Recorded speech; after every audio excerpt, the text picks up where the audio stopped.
item 2. I'd like to introduce Hussein and pause for the fiscal year 2017-2018 Annual Growth Management Monitoring Report.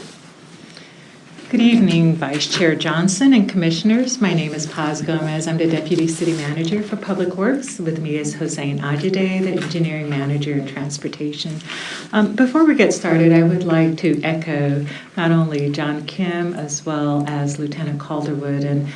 And one of the things is that I think is important is the relationship between staff and the commission. And you all play a vital role in advising City Council and things moving forward. And that's our intent, is to do that as we transition through some of the things that had already been teed up. Also, just wanted to share that for the new group that we have here, we are trying to leverage the experience, bringing in mobility, hence bringing in Nathan Schmidt, and hopefully by the next commission meeting, we will have a new transportation director who also has mobility experience. And definitely Baktaj has done an amazing job as the interim transportation director, but we are really trying to build our team to be able to deliver for the city and also for the commission and city council. So with that, what we're going to be presenting is the fiscal year 2017-18 Annual Growth Management Monitoring Report Update. So what this entails is a couple of items. And so with regards to, go ahead and, with regards to what we'll be presenting are two parts. The first part is an informational report on transportation system and transportation demand management programs, which will be going to City Council also as an informational item next week on December 10th. The second item is a request of the Commission to support staff's recommendation under proposed actions on 4 deficient street facilities.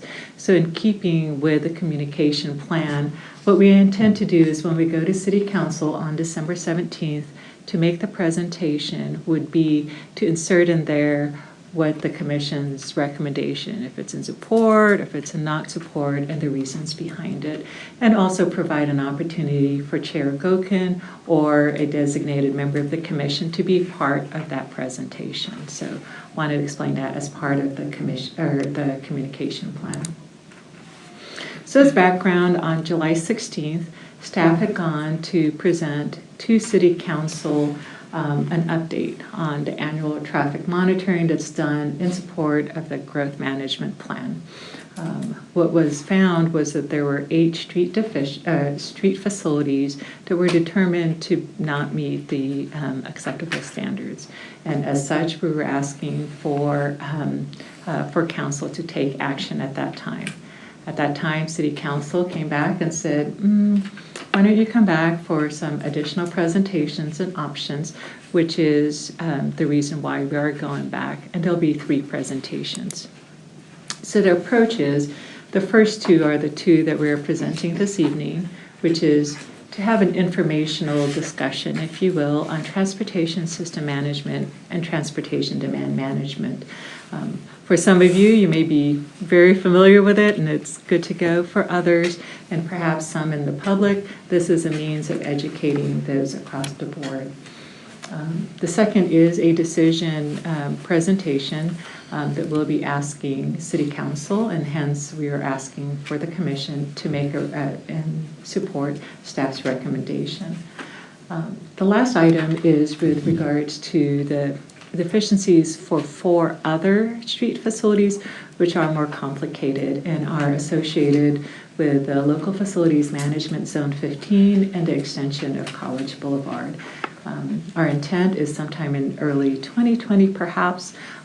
There are some more complex issues that we need to work through, and once that's been scheduled, we will present it to the Commission as well for your support before moving forward to presenting it to City Council.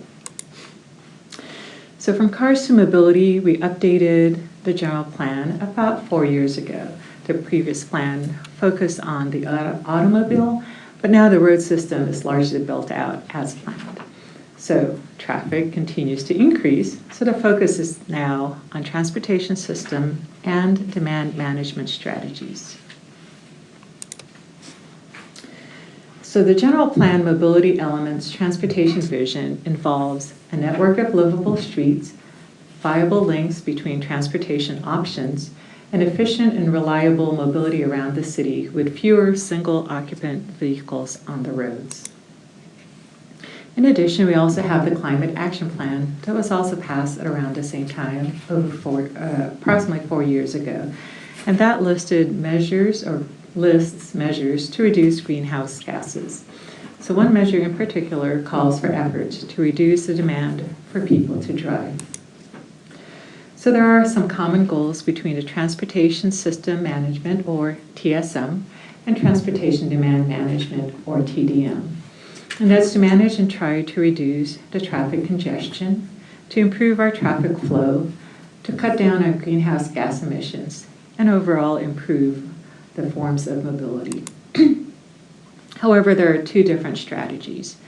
So transportation system management tries to enhance the flow of the traffic on our existing roadways, keep things moving, if you will.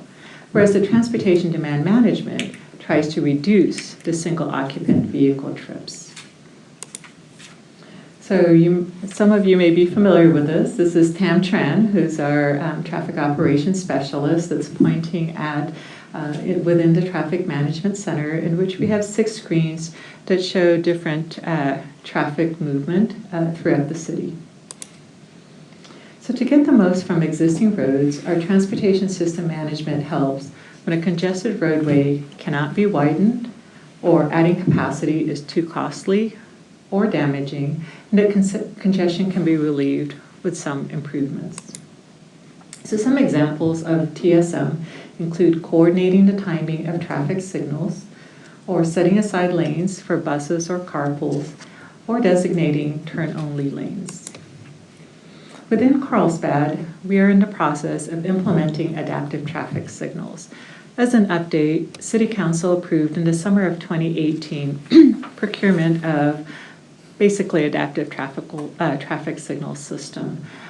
We've been implementing it at Rancho Santa Fe Road area as a pilot Monday through Friday with regards to the morning and afternoon peak hours.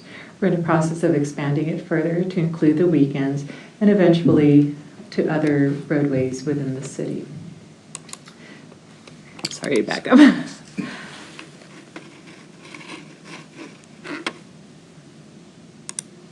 So the system alerts staff when there are potential problems. So TAM in the TMC, for example, would be able to take a look and say, oh, there's some issues with some particular traffic signal and can possibly adjust as necessary. System management also includes extending left turn bays so that queues don't slow traffic, advanced signal detection for vehicles, bikes, and pedestrians, and adding turn lanes with right and left turn green arrows. So reducing demand to drive alone is transportation demand management, and some of you are familiar, if not all of you, with the Carlsbad Connector that we initiated just earlier this year.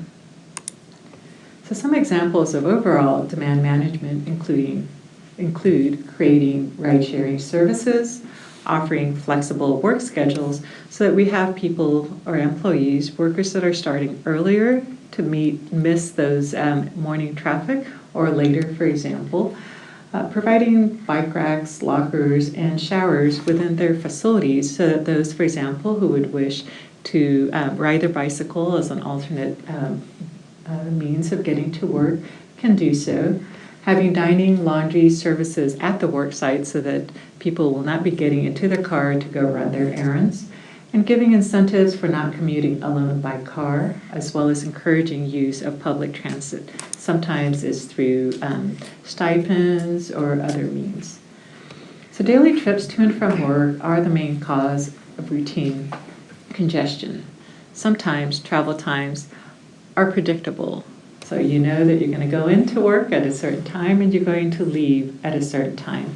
So those are schedulable so that perhaps they can be adjusted as an example of flex time. Reducing single-occupant vehicle trips has more lasting benefits than building new roads. So within Carlsbad, as mentioned earlier, we have the Carlsbad Connector. We're also requiring developers to create the TDM plans, and we have a pilot campaign to encourage carpooling to schools. Possible flexible work schedules for city staff, and employers are voluntarily working to reduce demand. So when demand management is required per the TDM ordinance, it requires an implementation by developers on GMP exempted roadways, as well as on impacts all non-residential projects that add 110 average daily trips of employees. And we also have a city handbook that helps provide guidelines. So the measures of performance include that if we have a system that's efficient and reliable as possible, and with traffic flowing better, and we have unavoidable traffic increases, such as the pace of the traffic could slow down. And we have signs that transportation demand management is working, is that we have fewer vehicle trips by solo commuters, we have flexible schedules and amenities being offered, as well as increased transit ridership and connections between transit and that last mile. We do have a consultant, Urban Trends, that is working through other measures of performance that they're in the process of preparing. And when they do have that closer to finalization, so we're looking at sometime next spring for the first draft of their report. Once it's been finalized, we're looking at presenting it here to the Commission prior to presenting it to City Council. So as far as next steps, we're looking at ways to measure performance. We're already starting to look at them. We're going to be finalizing them, as mentioned, with Urban Trends. We're implementing the adaptive traffic signal technology and hope to have that in place by the end of next year. Fill gaps in our transportation system, develop more options to solo commuting, and work with employers on reducing demand. In conclusion, these two strategies, TSM and TDM, are intricately connected. Carlsbad is further along than other cities. For example, we were the first to initiate Carlsbad Connector, and using these programs to manage not only our transportation, but also to reduce our greenhouse gases. And with that, I'm turning it over to Hossein. Thank you. Good evening, and thank you for the opportunity to present on determination of 4 deficient facilities and measures to address the deficiencies as part of fiscal year 17-18 GMP monitoring report. Growth Management Plan Annual Monitoring Report. One of the key elements of Growth Management Plan is annually monitoring and reporting on performance of various public facilities, including roadway systems. As part of 2015 General Plan Update, the city now evaluates mobility performance for all modes of travel, including pedestrian, vehicle, bike, and public transit modes against performance standards. Performance standards for vehicle traffic is level of service D, LOSD, or better, per highway capacity manual, and this is applicable for freeways, arterials, arterial connectors, and industrial streets. Monitoring is conducted through actual traffic counts and analysis per methodology prescribed in latest version of Highway Capacity Manual. Monitoring results reflect condition as of time of data collection, which is in this case, the data were collected in fall 2018 for fiscal year 17-18 GMP monitoring report. 18 street facilities were monitored consistent with what city historically has done, and the results of the analysis have been summarized in fiscal year 17-18 GMP report, which is attached to your staff report as Exhibit 3. Results of the GMP annual monitoring report indicate 8 deficient street facilities in 4 different zones. El Camino Real between Meron Road and Oceanside city limits in both northbound and southbound directions. College Boulevard between Aston Avenue and Palomar Airport Road in southbound direction. Melrose Drive between Vista city limits and Palomar Airport Road in southbound direction. El Camino Real between College Boulevard and Cannon in both northbound and southbound directions, and Cannon Road between College Boulevard and ECR in both westbound and eastbound direction. In this presentation, we will focus on the first 4 deficient streets listed in the items 1 through 3. The second 4 deficient streets will be presented to you at a different meeting, like Ms. Gomez mentioned. So what happens when level of service tier standard is not met? Per GMP ordinance, city manager first reports the deficiency to the city council. If the city council agrees with the city manager's identification and determines a street facility to be deficient, then issuing development and building permits are prohibited in the LFMZ, local facility management zone, with the deficient street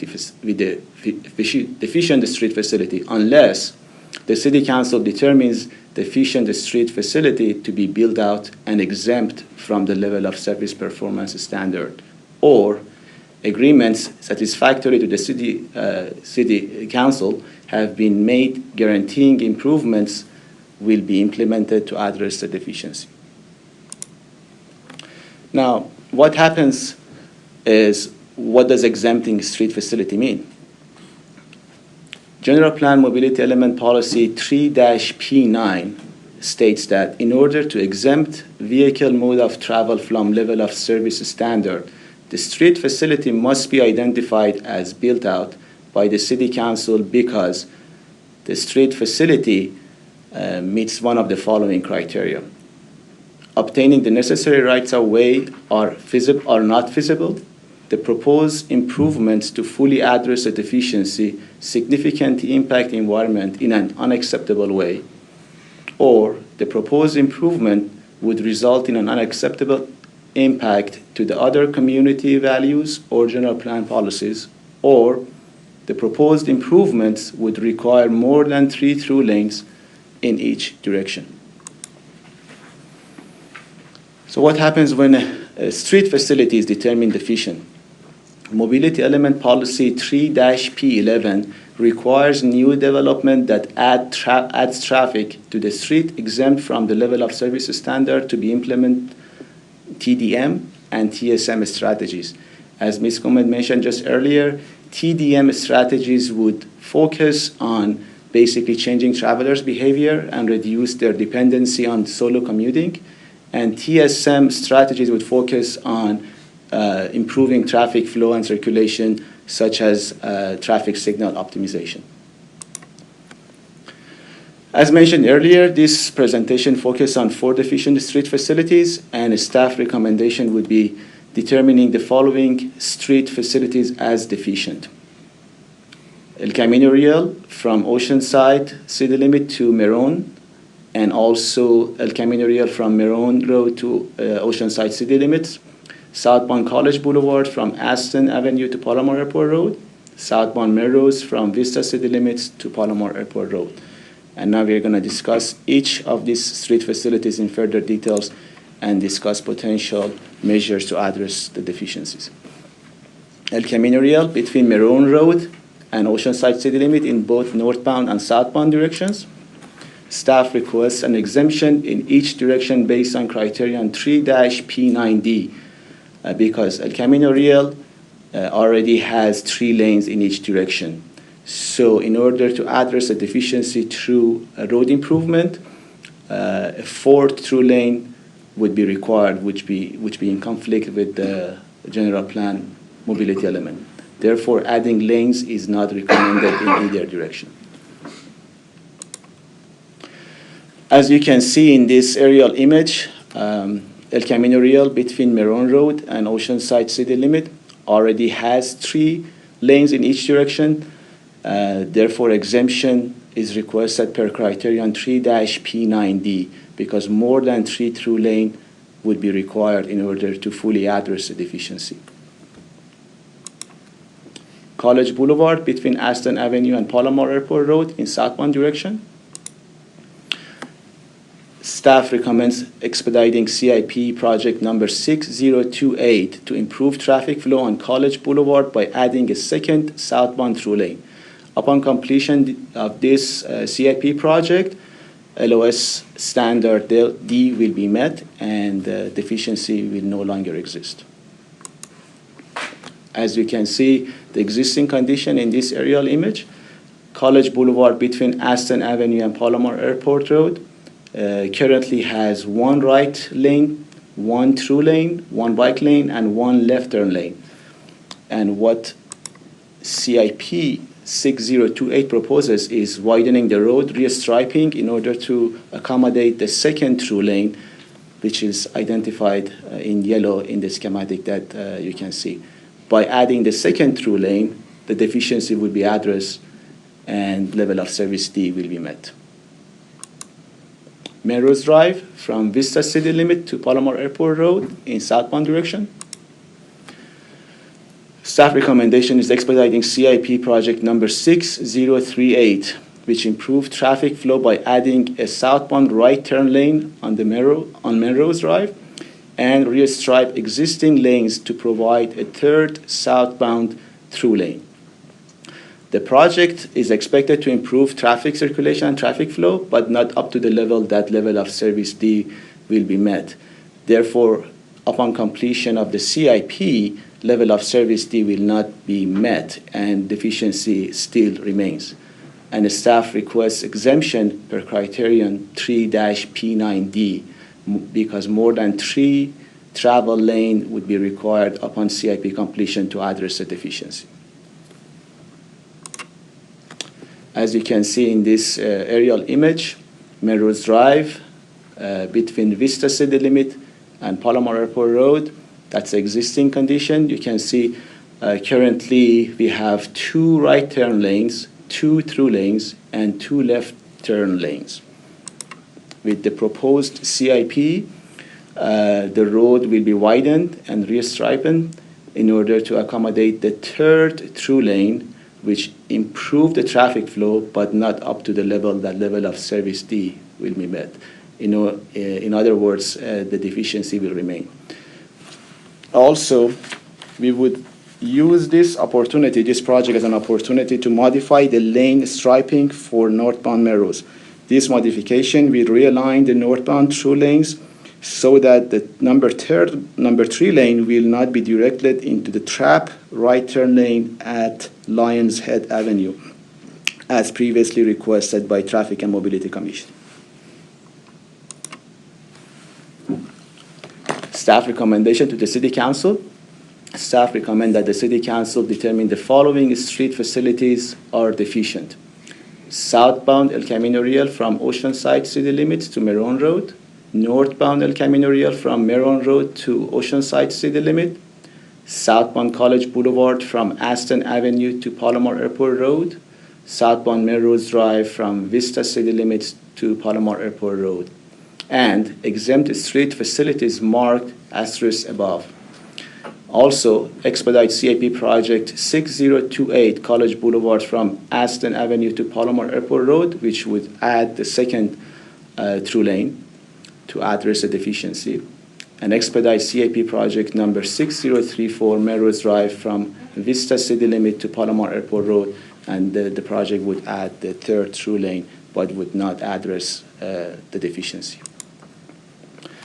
Recommended actions for tonight, one more time, would be informational report on transportation system and demand management program. This item will be presented to City Council on December 10, and support the staff's recommendation on proposed actions on 4 deficient street facilities, and this item will be presented to City Council on December 17. With that, thank you for the opportunity. Any comments, please? A couple questions. If we're starting on the El Camino Real, Oceanside City Limits and the Meron Road, in regards to that, I don't know if we can get into the specifics of it, but between ECR and then College, there's Hamar and Meron. Is there any plans to have that connected? I mean, I know in the past there was, but has that been?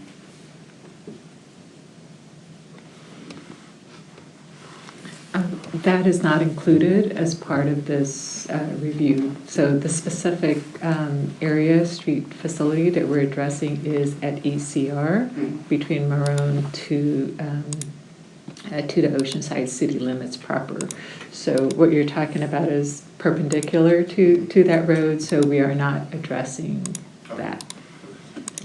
And then, Just so I could add to that, that was removed in the general plan effort, so that is no longer in our general plan. okay.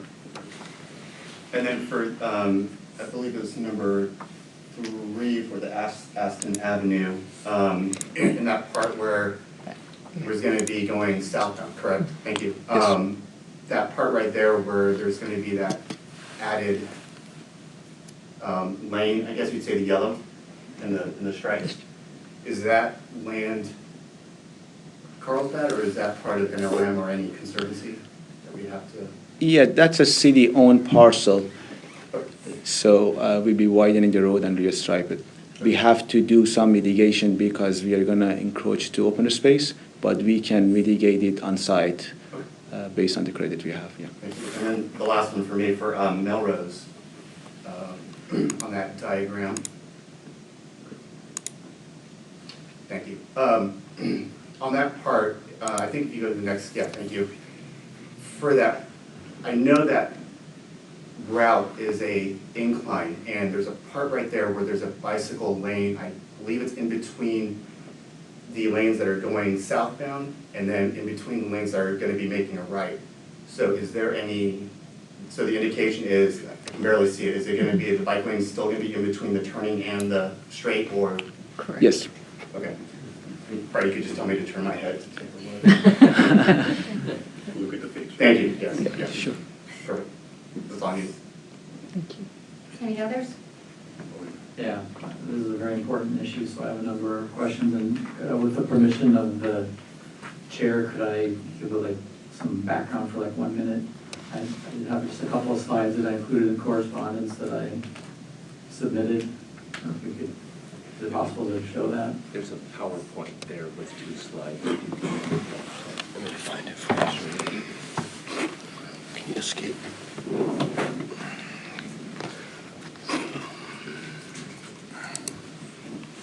This one? This one? Yeah.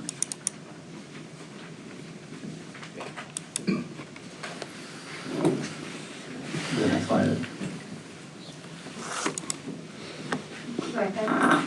Okay, so the 2015 general plan update introduced the options to eliminate vehicle level of service from the circulation standard for selected streets. On the left is the green highlighting is where monitoring had been done before the general plan update. And then on the right, the red portions were taken out of vehicle level of service based on changing street typologies. And the orange or yellowish orange were taken out due to exemptions that have already been made. The next slide. So this is the same as the one on the right, except I've added the orange asterisk at the El Camino Real location in the Melrose Drive. The orange asterisks are where the new exemptions are being requested. But then the 2018 monitoring only did 18 of the many street facilities that need to be monitored. So I put yellow asterisks at locations that are likely to be failing going forward based on past public records. So the point I'm trying to make here is that we used to supposed to monitor the whole city. It was reduced down to just a few streets. And now those streets, over the next few years, I'm anticipating that we're just going to be here exempting street after street, which highlights the necessity of having meaningful TSM and TDM programs, as has been described, to mitigate the problems with congestion. So I have a few questions I submitted.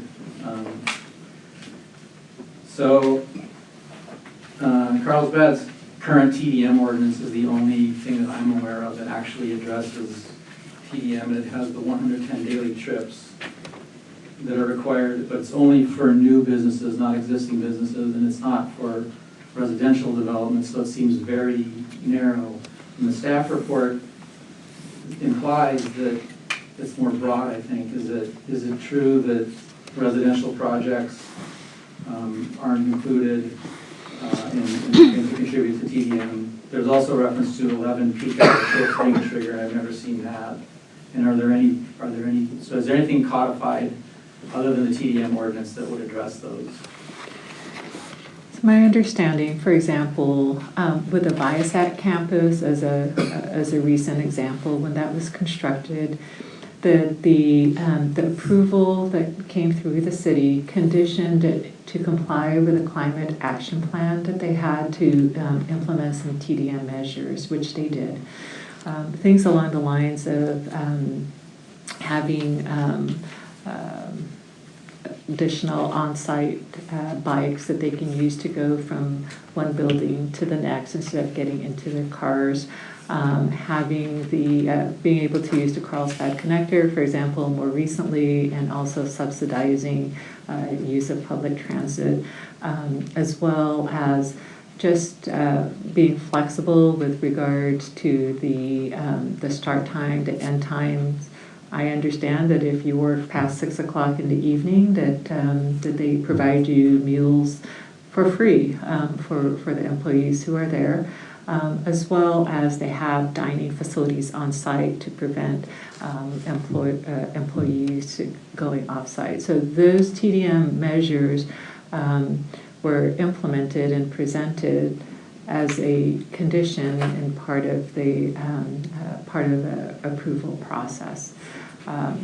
Those are some of the things that have been put into place, and that we're encouraging others as far as the businesses to continue doing that. I think one of the questions that you had addressed was, is it just, for example, for non-residential, if there's an exempted roadway, how does this impact, for example, a residential project? And so if a roadway has been exempted, that affects the residential project. So there's one in particular that's coming up that's being discussed that that in the process of interacting with or interfacing with the city, if there's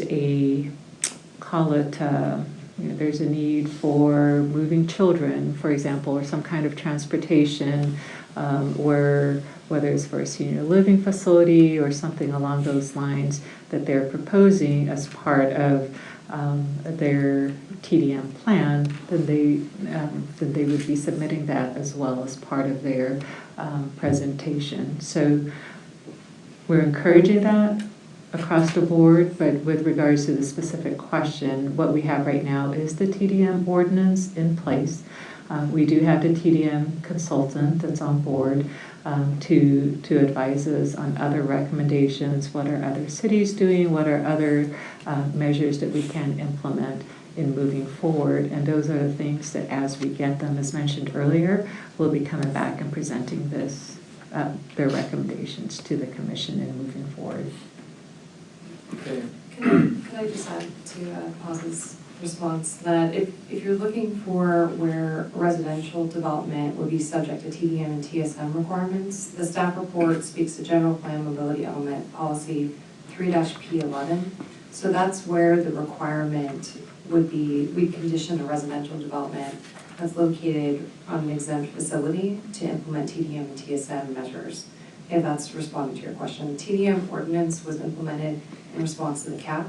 So that's in response to the attempt to reduce GHG and not to address congestion, which the general plan mobility element policy 3-P11 is attempting to address. Thank you. Is that policy implemented in a way that's practical? In other words, if a developer comes in, does the city point to that and say, because you're going to be introducing traffic to this highly congested road and because we've exempted it, you have to contribute X amount of dollars towards a TDM program or a TSM program? How is that mobility element policy implemented? Just my point, one of my overarching points here is that we need to implement that policy in a way that makes a meaningful program, and until we make an actual program, it's not doing anything. So if we're going to be exempting streets but we don't, and we're saying we're gonna compensate by doing TDM and TSM, but we don't have a realistic, meaningful program that we can implement and track. And I understand that Viasat, but I've heard, and I'm impressed with what Viasat has done, but I hear that example, and that's kind of the one example of that one big company. But what about all the smaller things that are adding traffic? So I do know that from other conversations with regard to some of the projects that our community and economic development team do look and have those discussions with regards to the developers on what it is that they're proposing and how they can address TDM and TSM. So those conversations do occur, so to answer your question. But is this a voluntary, a case-by-case thing, or is there a policy in place that collects a fee to fund a program? Or is it, I'm trying to figure out how this TDM is working. Apart from the Carlsbad connector, I don't understand exactly what is being accomplished, right, at this point.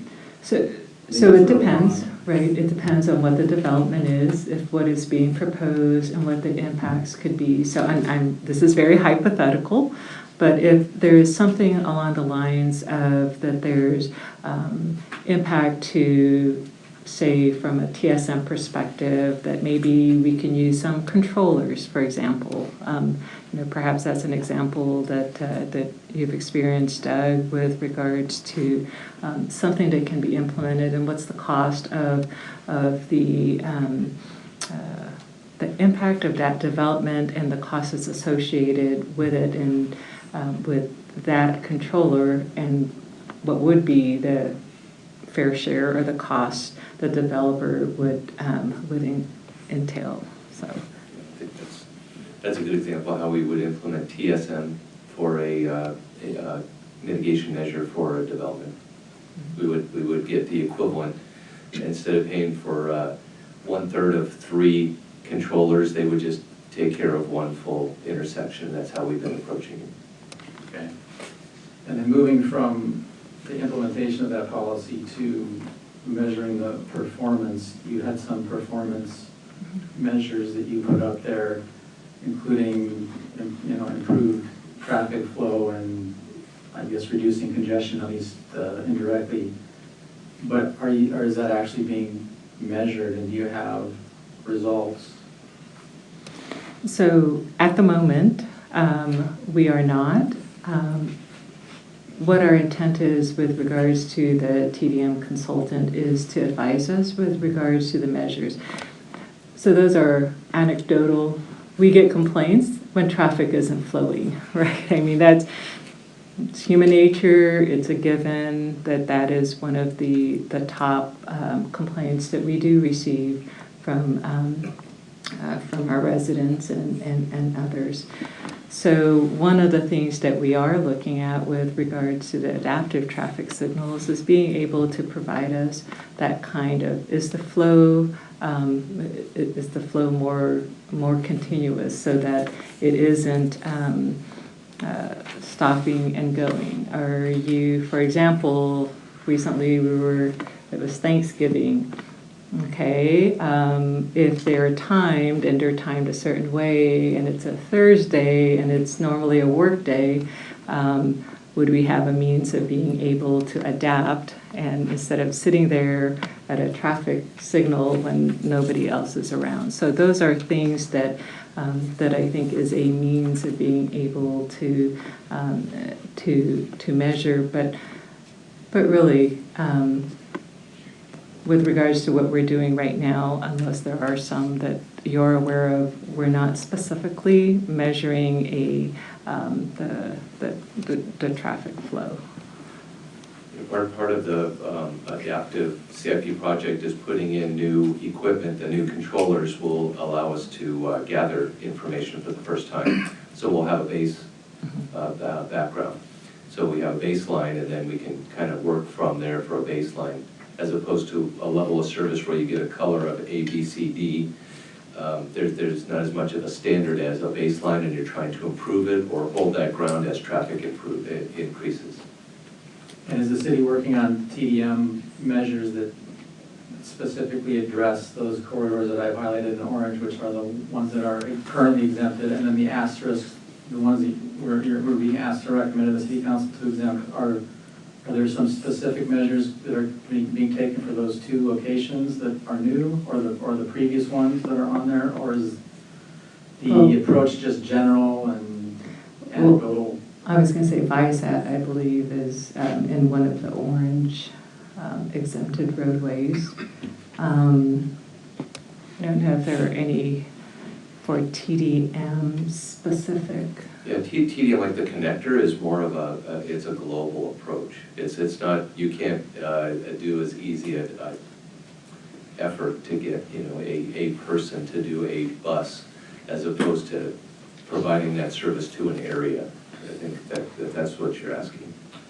And I just have a couple more. One of my last questions was the Carlsbad connector. Do we have an update on that? How long has that been in effect? Do we know any ridership numbers? Yes, we do. Yeah, we're experiencing about, oh, sorry. Over here. Over here? Your staff.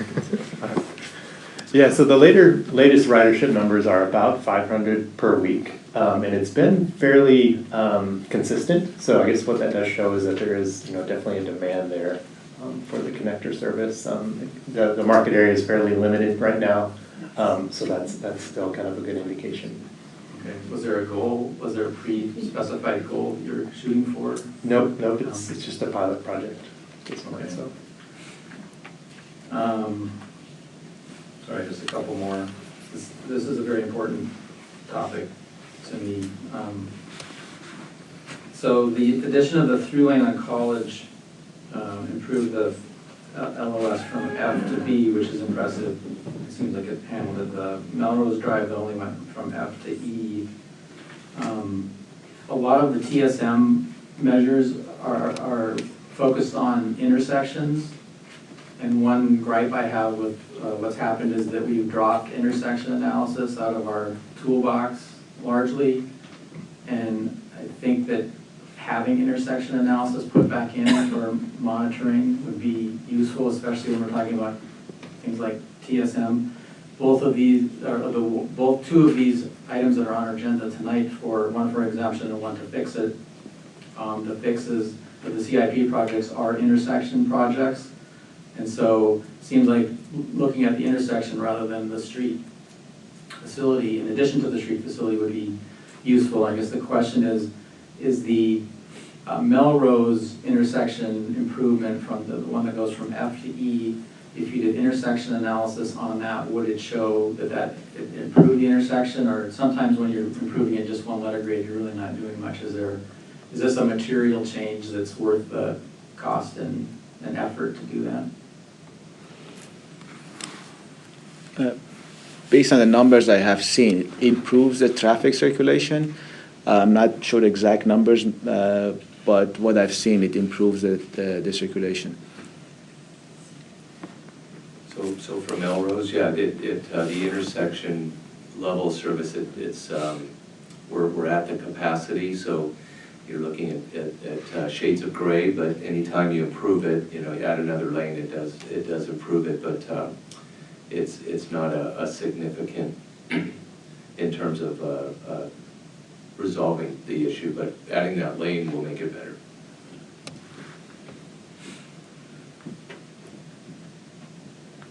Okay, and I don't know if you have an answer to this, but this is the last question I have.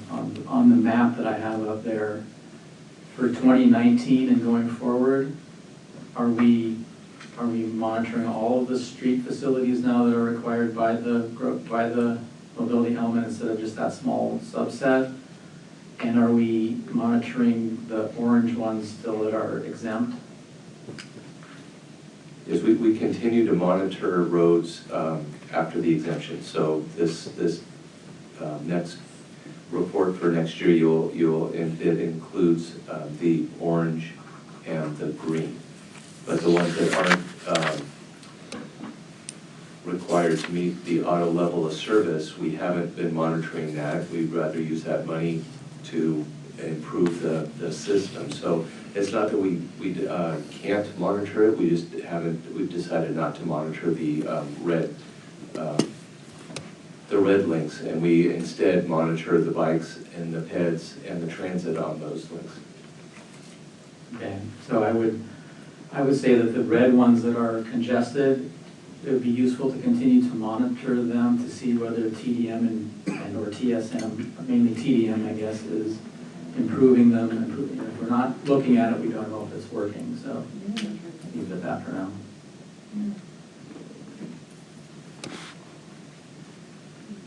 Any other comments? Commissioner Fowler? Yeah, I have a couple conceptual questions, and in particular, the border with Oceanside and the congestion mostly on EPR. It seems like everybody's trying to get out of Carlsbad, and I'm wondering, do we have any idea, are those people, do we know the percentage of people who are just taking a shortcut from some other place like Encinitas or south to get to Oceanside versus people coming from one of the business parks? Do we have any idea about that? We've done some studies that show that about a third, if I get your question correctly, about a third of the traffic on the major corridors is cut through. So it's not originating and it's not terminating in the city. Is that Yeah, what that's you're getting exactly at? what I said. That's just a rough number. Each quarter is going to be different. But we did some studying on Palomar, and I think that would probably hold true almost citywide, about a third. And that would include, you would give the same estimate, understanding that limited data collection, the college at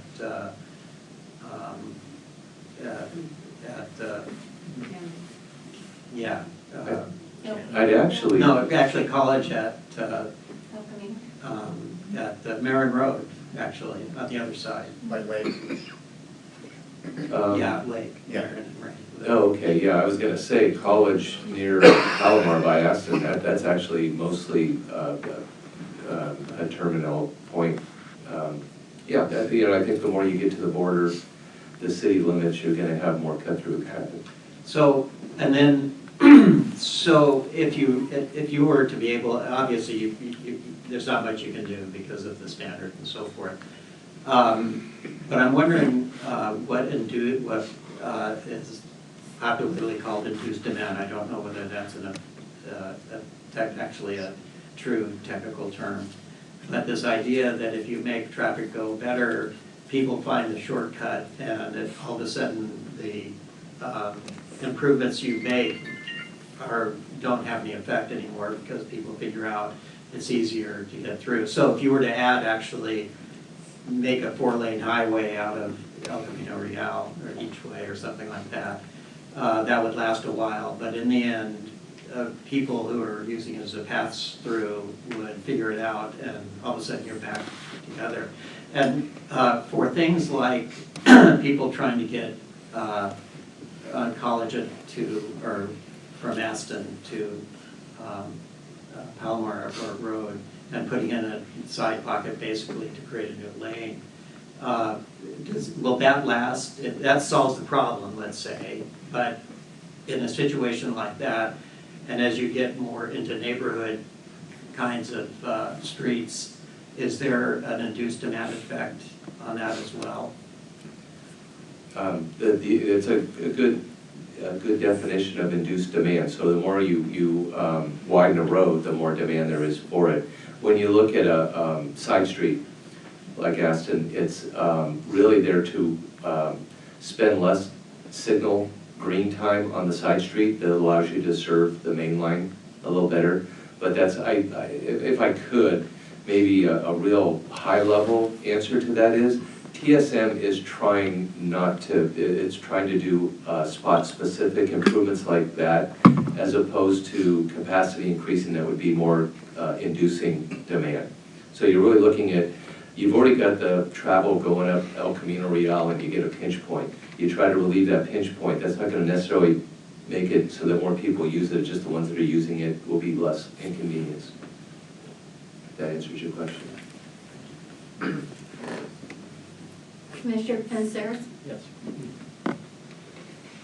Going back, excuse me, to Melrose at Palomar Airport Road, if we could put that picture up again.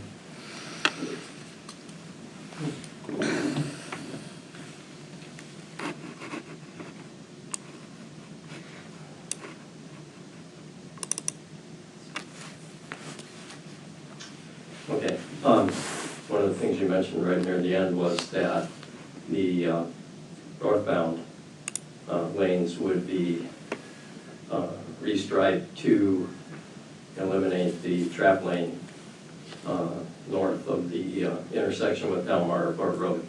There was another part to that that I also seconded when Commissioner Hunter had proposed it in the first place, and that is that there is a extra space in the left turn lanes, actually to the left of the left turn lanes going northbound for traffic that's going onto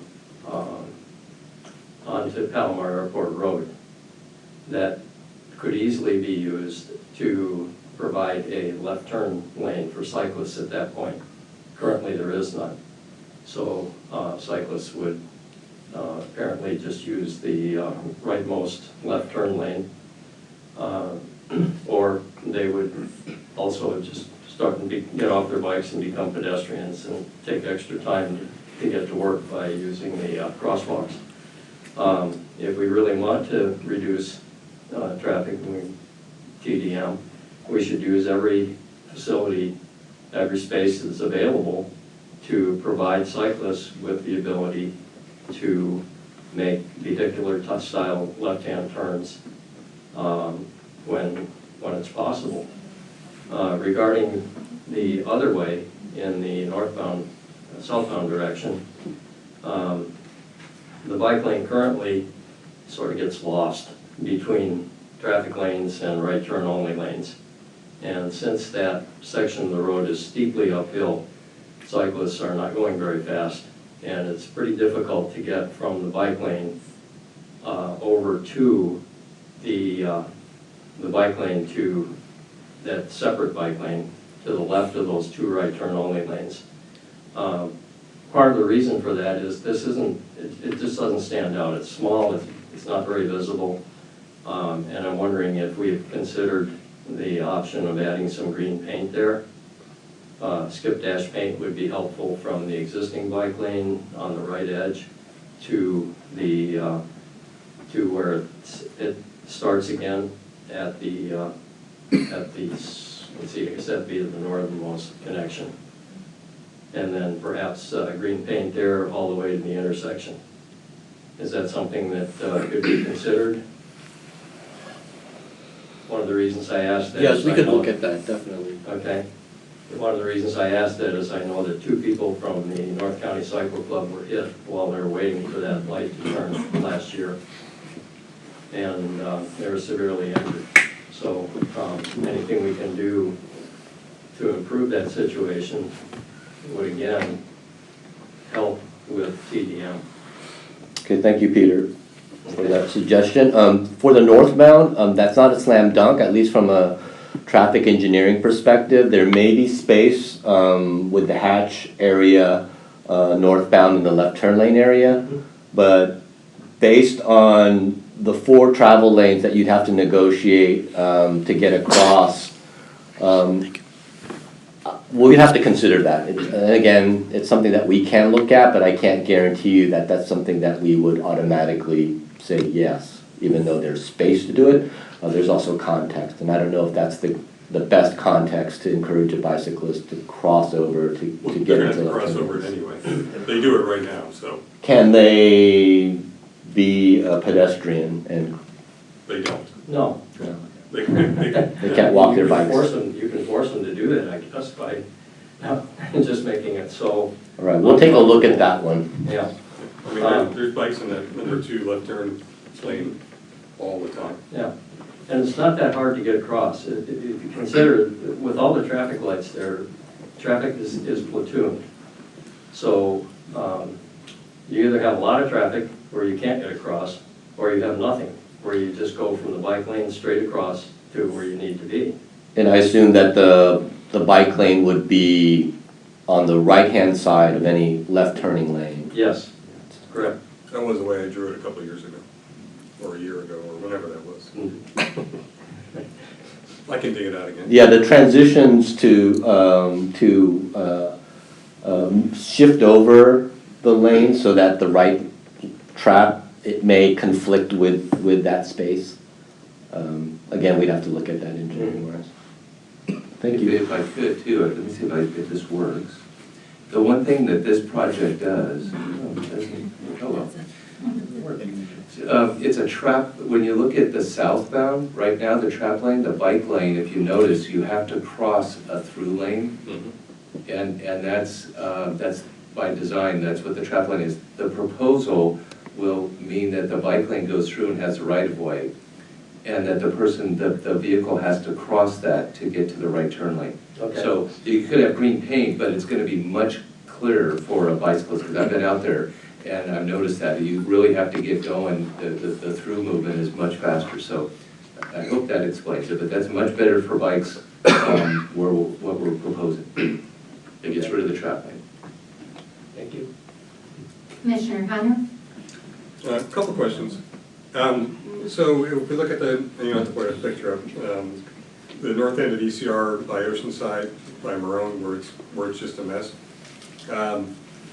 Do we just say we exempt it and we never think about it again, or is there something that says, okay, how do we eliminate this mess up there? So when a road is exempted, as was explained earlier, that doesn't mean nothing happens. It actually means we're implementing TDN, TSM best as we can. And one of the things that we're also looking at doing in that area in particular is looking at synchronizing the signals and working with the city of Oceanside as well as Caltrans with regards to improving the flow. Great. The portion of ECR between College and Cannon there, you said you were going to talk about that later. Is that going to council here in a week or two with some suggestion, or? So that was presentation number 3. So it's more challenging.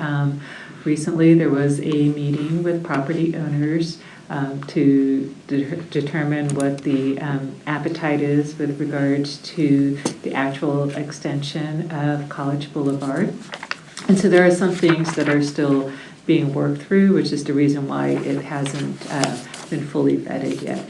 Once that is actually determined, then we'll come back here to the commission first before presenting it to city council. Perfect. I just didn't know if it was sneaking by us, as has happened in the past. Those are my only questions. Thank you. I also have a basic question as what you did for Marinwood on the Melrose extension. So correct me, when you go to the city council, you're going to say you want exemption because it does not, the CIP does not rise the level of service on that road? After completion of the After CIP. completion, That's correct. correct. And so what the staff recommendation is let's expedite that CIP, and then once it's done, you have the 3 through lanes. Go ahead. Yes.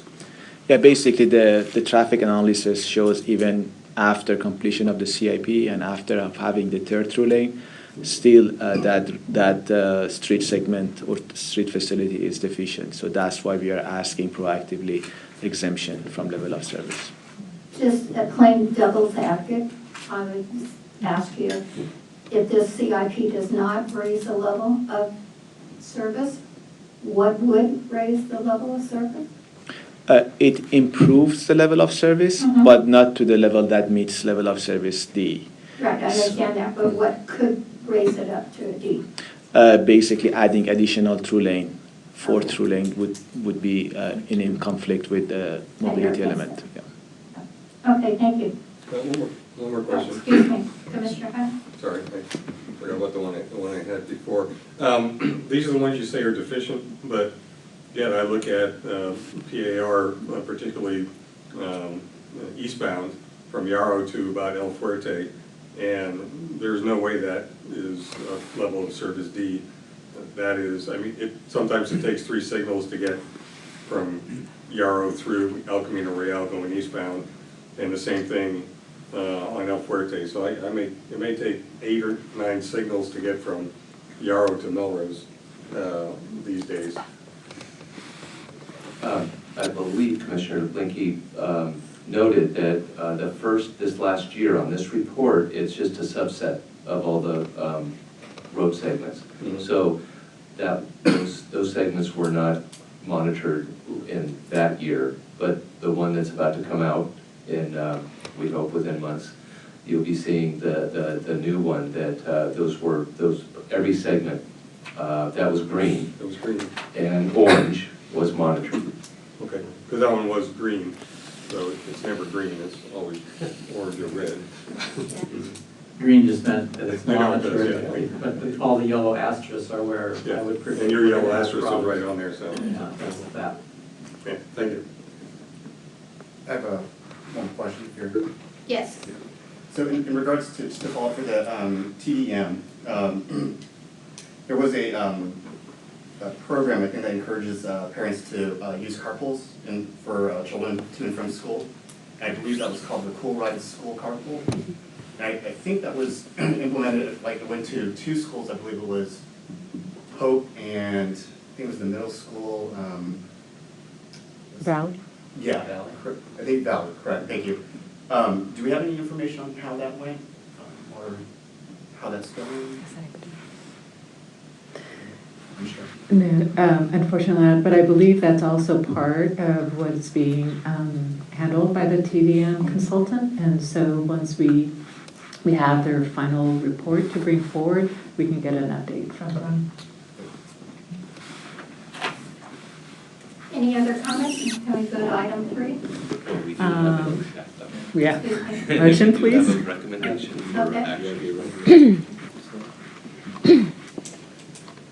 Do I hear, pardon me? I have another sort of comment, so I would be willing to make a motion to support staff's recommendation, but I have the 3 areas that I'm hoping to convince the rest of the commission to support that, condition upon we are recommending staff's proposed recommendation, that we also emphasize the need for a meaningful and trackable TSM program. For example, by putting it on our work plan is something that needs to be a priority, because I think it's clear that I don't think there's a very active program.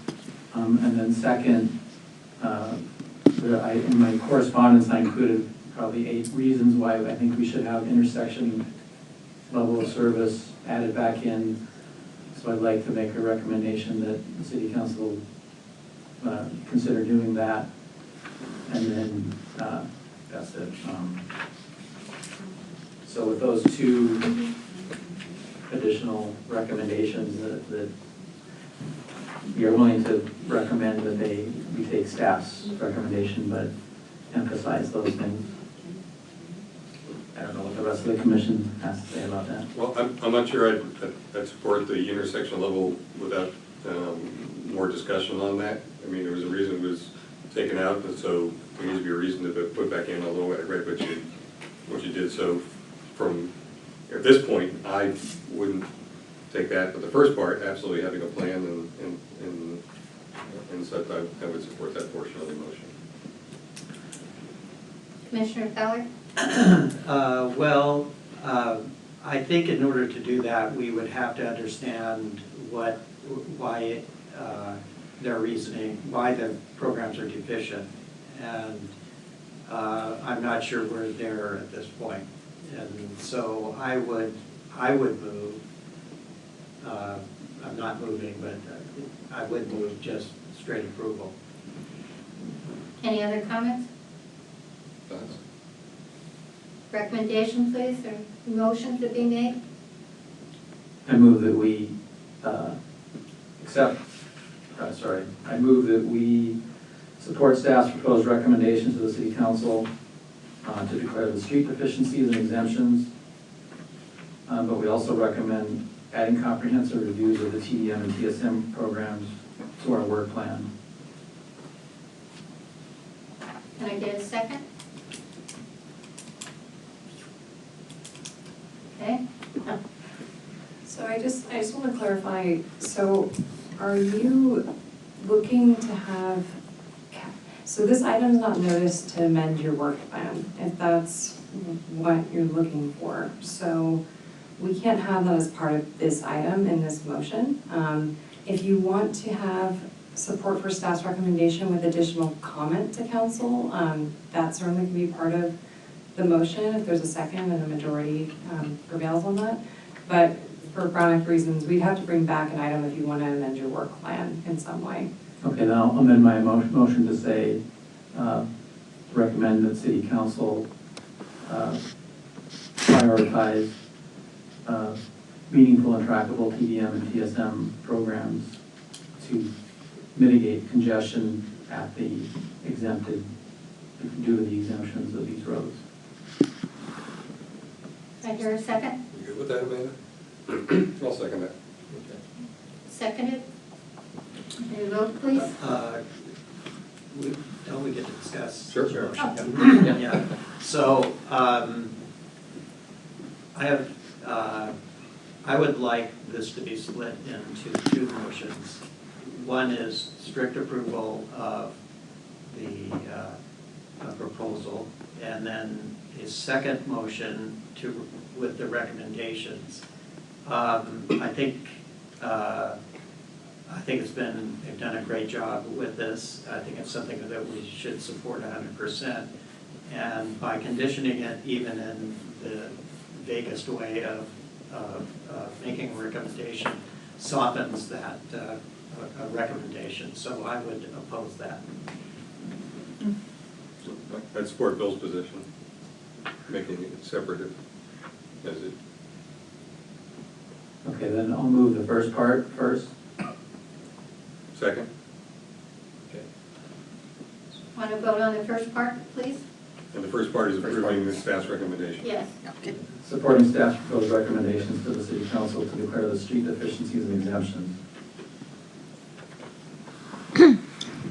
Just for clarification, also included expediting the The CIP. CIP. And expediting the CIP project.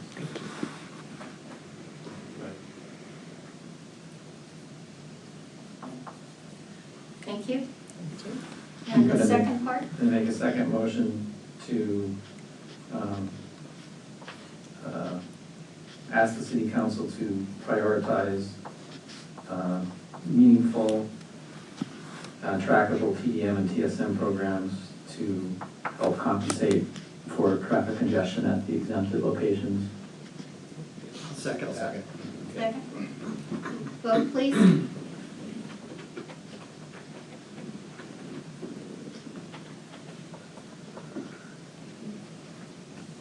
Thank you very much.